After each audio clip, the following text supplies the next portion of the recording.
महत्त्वाची बातमी येते नाशिकमधून। नाशिकमध्ये आदिवासी बांधवांनी रास्ता रोको केलेला आहे। नाशिकवरून गुजरातला जाणारा मार्ग रोखून धरलाय।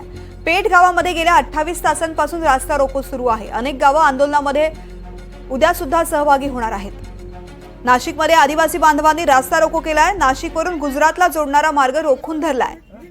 पेठ गावात गेल्या 28 तासांपासून हा रास्ता रोको सुरू आहे। अनेक गावं आंदोलनामध्ये उद्या सुद्धा सहभागी होणार आहेत।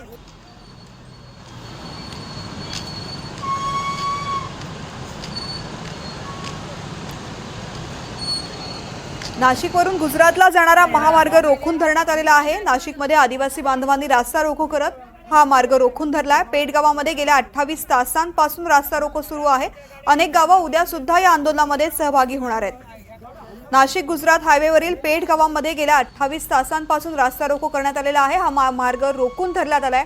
वाहनांच्या लांबच लांब रांगा या मार्गावरती लागलेल्या आहेत। 28 तासांपासून हा रस्ता थांबलेला आहे।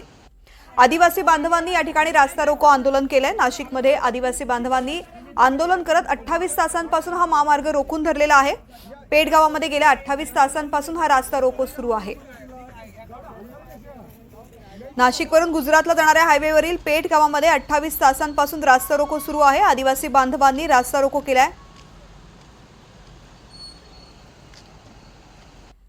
गेल्या 28 तासांपासून या महामार्गावरती रास्ता रोको आंदोलनामुळे वाहनं पुढे सरकत नाहीयेत। लांबच लांब रांगा वाहनांच्या महामार्गावरती लागलेल्या आहेत। अनेक गावं उद्या सुद्धा या आंदोलनामध्ये सहभागी होणार आहेत।